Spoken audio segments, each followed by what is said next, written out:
What's up guys, and welcome back to another episode of the Summer Career Mode. This is episode number 16. We start today's episode off on the back of our back-to-back wins against Inter and AC Milano in the Serie A to put us just 1 point behind the league leaders, AS Roma, going into the winter break in Italian football. So the January transfer window would open after what's been a fantastic third year at Como, as you'll see. I did find this young Swiss right back called Jonas Arnold in our youth scouting of Switzerland.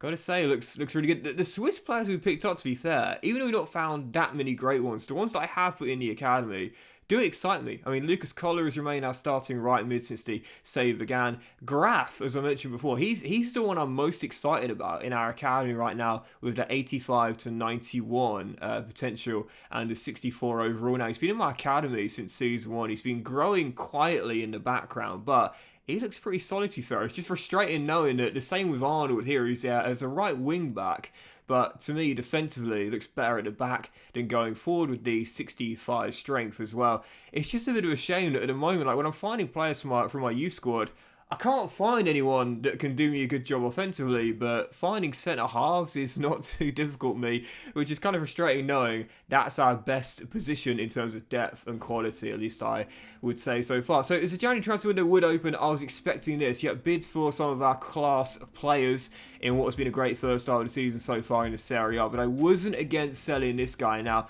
obviously, we're just over £1 million in our budget heading into the January window. With where we are right now in second place, only 1 point behind Roma. Listen, the likelihood is we're not going to be in this title race for much longer because you see it quite often. You know, sometimes when like let's call us a mediocre team, which is what you probably would say is fair for us to be considered right now, 4-star, and you know, yes, of course, we're performing above expectations, but in terms of quality, we're still quite a mediocre side. You see this quite often. Sometimes teams of this nature will get off to like amazing starts, and then eventually, as the season goes on, the season carry on, they can't really maintain that for too much longer. That happens quite often, and I expect it will happen to us as well.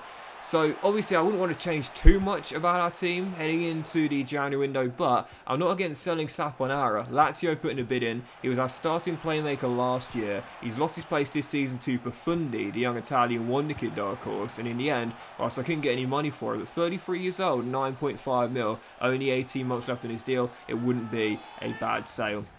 Still, following that, as you would have seen, we had our first game of today's episode and match day 19, so we're now officially at the halfway point in the Serie A.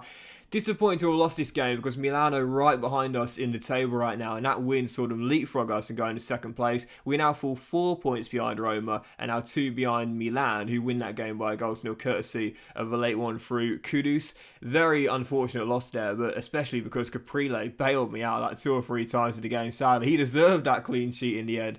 We had a loss instead, just our second this season. And following that, as you would have seen, Saponara does complete his deal, so he is off to Lazio for £8.5 million. I like him. Don't get me wrong. I like him. I think he's a decent player for us. But to be fair, for the fee we got, you know, just shy of £10 million, and with him being 33 years old, 18 months left in his deal, and now being a backup to Profundi, I thought, is there any point in extending his contract? He's only going to get worse. So in the end, decided to cash in, especially knowing that now he's a second choice attacking midfielder to Simone. So with that being the case, I thought, right, well, we sold him. Our budget's now back up to around maybe £9 million at a stretch, I would say, after the boards skim a bit off the top of every single sale.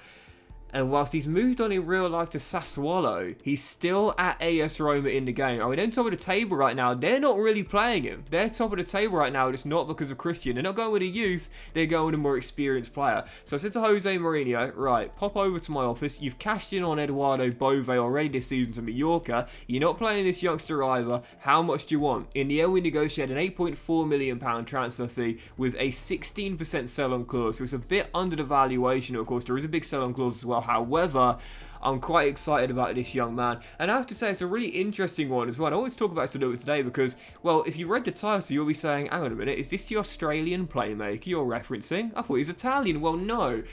Volpato was actually born in Australia, in Sydney, but he represents Italy at the youth under 21 level. Having said that, he hasn't been capped by either Australia or Italy, but he was born in Australia, but he hasn't capped either Australia or Italy at senior level.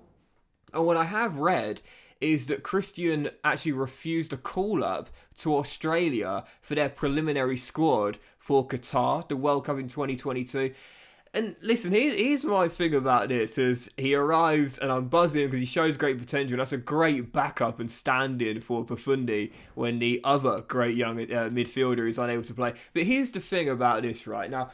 Obviously, don't get me wrong, I think, wanting to play at the highest level, wanting to give yourself a chance to play for the biggest of nations is always admirable for anyone, but there are so many players in world football that have dual nationalities and they wait their entire career for a call-up to the more, let's say, higher quality nation, if you will. I think Australia have got some fabulous young talent, including Volpato as well, but he doesn't want to play for Australia, from what I've read. I might be wrong, but from what I've read, he doesn't want to play for Australia. He's waiting for a call-up to the Italy team. Now, granted, I understand that. If you make the squad for Italy, you might just need the one World Cup or the one European Championship, and you might win a major international tournament. Italy, of course, won the Euros back in 2021. Well, delayed 2020 with 2021. So I understand that, don't get me wrong. All you need to do is be part of that one squad and barely even play, and you'll get yourself a winner's medal that you'll remember for the rest of your career. But so many other players with dual nationalities wait their entire career for the one possible chance that when a tournament comes round and they're like, I don't know, maybe like 5th or 6th in the pecking order, but due to a lucky break, injuries for players that are considered better than them, they miss out of the squad and they get the call up and they might possibly get to play a World Cup or a Euros for one of the stronger nations and have a chance at, again, a World Cup or a Euros or a Copa America if you want as well. But oftentimes that doesn't happen. Oftentimes players can go their entire career and they never get that call up, and that's because they just are, wanting to represent a nation that have far too much quality ahead of them. And I think England are a great example of this. We have tons of players in our squad that are dual nationality, and some of which have made it, some of which may never make it. And if I'm thinking about a player that comes to mind right now, well, he's been linked with a move to Leeds this summer, and I'm sure you know the name I'm going to throw out here, Max Aarons. Now, but for those that don't know who Max Aarons is, he's a young right-back who has represented England on the under-21 level. However, he's not got a senior cap. Now, Max Aarons has a dual nationality with Jamaica, and obviously Jamaica, compared to England, let's just be totally honest here, are not quite as quality of a nation when it comes down to footballing prowess. However, Jamaica have previously qualified for a World Cup before, and there's no reason why they couldn't do it once again. But if they are going to do it, they're going to need some help from some better quality players, and often those players have a dual nationality. Now, Max Aarons is perhaps going to go his entire career hoping for the day where he gets an England call-up and maybe, just maybe, gets to represent them at a World Cup or a Euros. But the likelihood of that happening is very, very small. It is a possibility, but it's a very, very small one. Obviously, he's now 23 years old, I think he is, and a few years ago Max was regarded as one of the best young right backs in European football, with links to moves to Bayern Munich and Manchester United, but instead he stayed loyal to Norwich, the club he came through the academy with. And for those who don't follow Championship football, last year they stayed in the Championship, this year they'll be aiming to go back up to the Premier League. So he's had 2 years in the Premier League, bouncing back from Premier League to Championship, but now he's in his second full year in a row in the second tier. He's linked with a move to Leeds. If he gets that, I'm sure Leeds will be targeting an instant return to the Premier League after last year's relegation. But anyway, the point I'm trying to make is Max might spend the rest of his prime years waiting for an England call-up that perhaps never comes. What a save this was by Golini, by the way, away in Turin against Torino. And then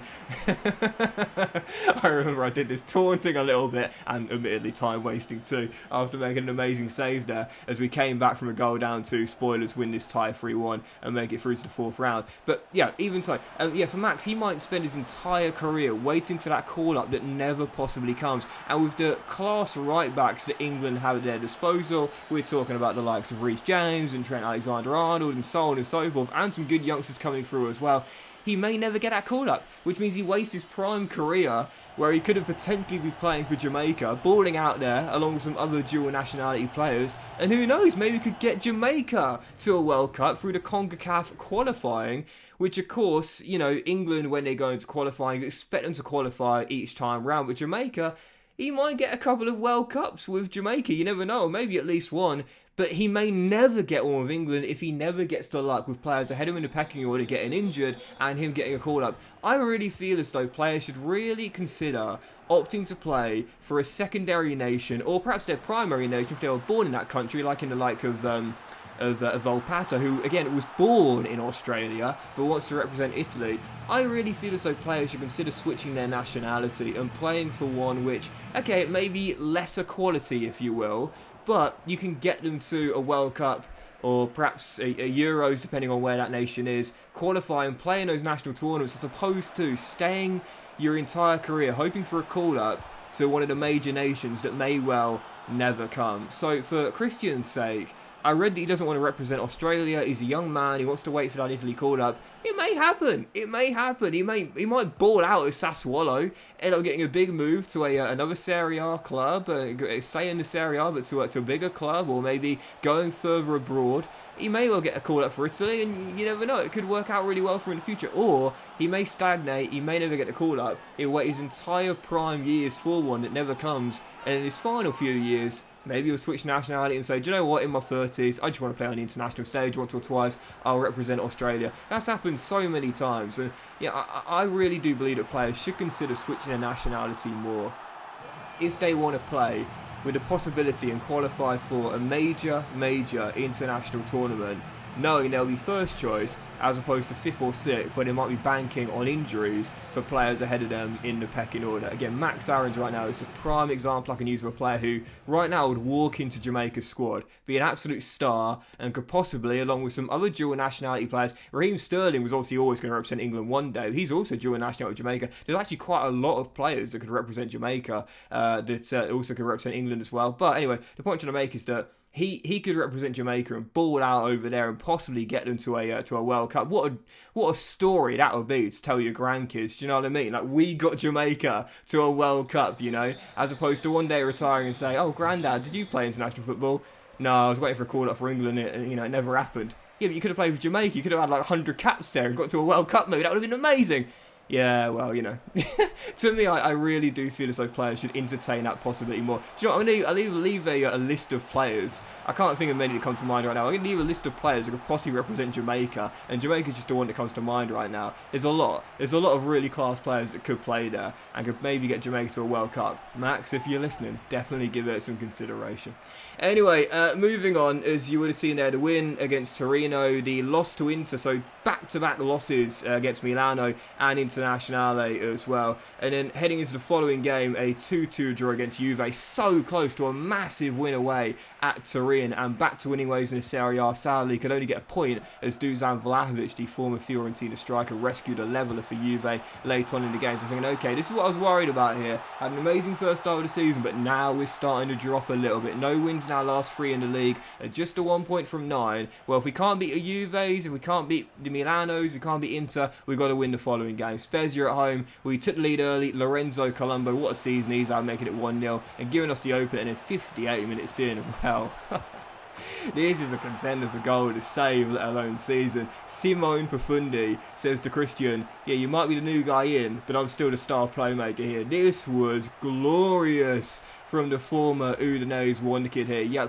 gets around Chris with a wonderful knock-on to himself there, rounds the goalkeeper with a ball roll, and then rebonners it into the back of the net. That is a contender for goal to save, no doubt about it. That was absolutely glorious there. Rounds big Chris with the great knock-on, then rounds the goalkeeper with a ball roll, and then slots it in with a rebonner. That is an absolute beaut there from our number 10. So yeah, 3-0 to Como. Points in the bag at this point. We needed to return to winning ways here after none of our last 3 league games. Sadly, we would lose the clean sheet though. The quality of goals in this game, to be fair, absolutely brilliant. Bastoni drills one in, just a consolation for Spezia in the end though. So 3-1, so back to winning ways there. Lord knows we needed that there at Lake Como. No wins in our last 3 in the Serie A, and this is the problem we had last year. We really struggled against, again, your Romas and your Milanos and your Inters and so on.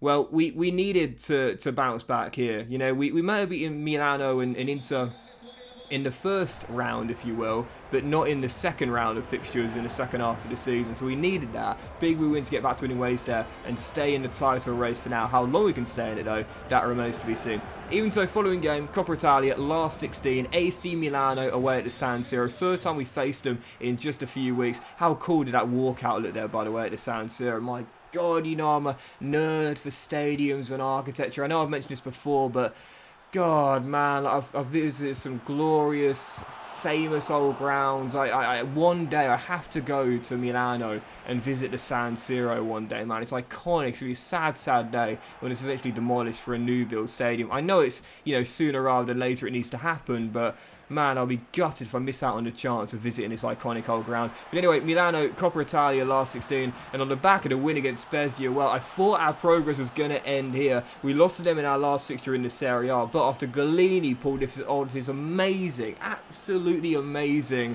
double save. We've got two fabulous shot stops, haven't we? Caprile and also Galini now coming as well. Amazing double saves to keep it at 0-0. We went up the other end. We got one chance in the game and we took it. Our backup boys stun Milano and make it through by a 0-0. Undeservedly, but we took our chance. Alberto Villa with the only one and he took it. Drilled it in, top bins, and Como pull off the shock, get our revenge, and we're through to the quarter-final for the second year in a row.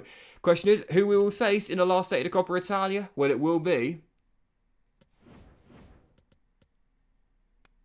Cagliari away in Sardinia. Yep, another team having a great season this year, just below us the table in 5th place right now. But in to face Roma in a battle there. And I've got to say, looking at those teams there, now don't get me wrong, we're certainly not the favourites by any stretch of the imagination, but I've got to say, if we can make it through Cagliari and reach the Final Four, a two-legged affair in the semi-final, I think we've got a chance at our first cup final of the day. We'll still have to get through Cagliari, having a great season right now in 5th place, going for a Champions League place themselves, but if we can make it through them, you just never know. Anyway, deadline day comes around. We had no money to work whatsoever. We're basically penniless right now on the back of signing Christian. But as I run you through my academy here, I must say Dennis Hassler and Arnold, who I picked up, two young Swiss right backs, do look pretty decent. And our academy is still looking pretty solid here as we continue to promote our youngsters and develop young Italian and I guess Swiss talent and maybe I guess you could say Australian talent as well. But that will end today's episode of the Summer Career, guys. Big fan of watching. Hope you enjoyed it. If you have, then please do drop a like. So you'll have a fantastic day, and I'll see you for the next episode of Summer Career Mode as we try and cling on to a place in the top 4 and stay hold of Roma's coattails in pole position very soon.